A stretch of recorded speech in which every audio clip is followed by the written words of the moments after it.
Ce témoignage se passe dans la ville de Lisieux, qui se trouve en Normandie. C'est en 1949, là-bas il y a une église évangélique. Il y a un homme qui s'appelle Roger. Il n'est pas le premier dans l'église.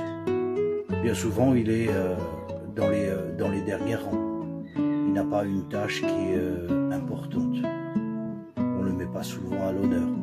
Lui, il a un travail pour Dieu. Il est colporteur.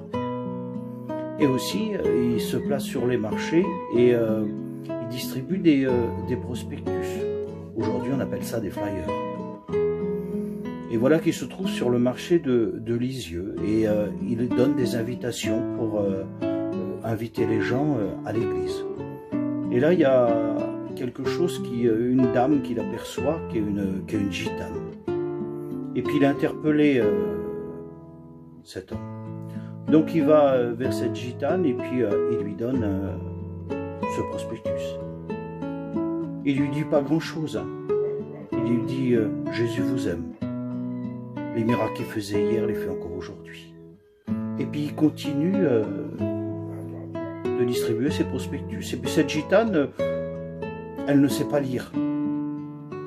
Mais elle a confiance à ce que cet homme lui a dit. Donc elle prend ce petit papier et elle le met à l'intérieur de son porte-monnaie. Et elle rentre aux caravanes. Et puis ce papier reste plusieurs jours dans son porte-monnaie. Même à plusieurs reprises, elle le perd, elle le fait tomber, mais quelque chose qui devient automatique pour elle, c'est qu'elle le récupère. Elle ne sait pas ce qui est marqué dessus, mais elle le récupère et elle le met dans son porte-monnaie. Et puis quelque temps se passe. Et puis là, cette gitane a des enfants. Et puis il y a un de ces garçons qui est très jeune et qui tombe malade. Et là, elle le fait soigner et elle va voir le docteur. Le docteur n'a pas une bonne nouvelle pour elle. Il lui dit votre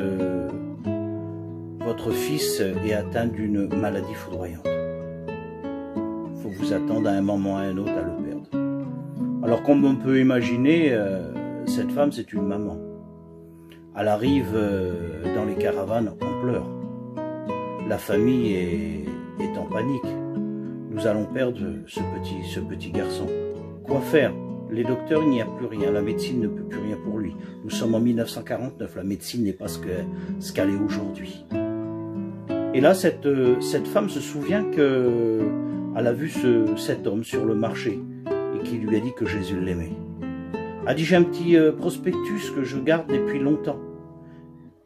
Et ça parle de Jésus, peut-être que lui peut faire quelque chose. Mais ils ne savent pas lire, donc ils ne savent pas ce qui est marqué sur ce prospectus. Et alors à ce moment-là, ils vont voir une dame. Et puis cette dame, il pouvait me dire, madame, qu'est-ce qui est marqué? Et sur ce prospectus, c'est une invitation à la prière pour les malades. Et puis cette dame lui donne l'adresse à Lisieux de cette église. Qu'est-ce que cette femme fait? Cette gitane va à l'église. Elle voit le pasteur et elle lui dit sa détresse. Elle lui dit que son enfant est perdu pour la médecine, qu'il n'y a plus rien à faire. Et le pasteur la console. Et le pasteur se trouve devant l'enfant et le pasteur prie pour l'enfant. Et là, le miracle se fait. Cet enfant est guéri instantanément. Bouleversement dans toute cette famille. Jésus est vivant. Jésus peut guérir. Là, toute cette famille se rue dans l'église pour écouter parler de l'évangile. Une grande partie se convertit, donne leur vie à Christ et ça fait un grand bouleversement. Mais voilà que ces gens du voyage voyagent et ils se déplacent. Et là, ils se trouvent un petit peu perdus. Ça dure environ jusqu'en 1952. Et le Seigneur met sur le cœur d'un jeune pasteur qui s'appelle Clément Le Cossec, le peuple tzigane.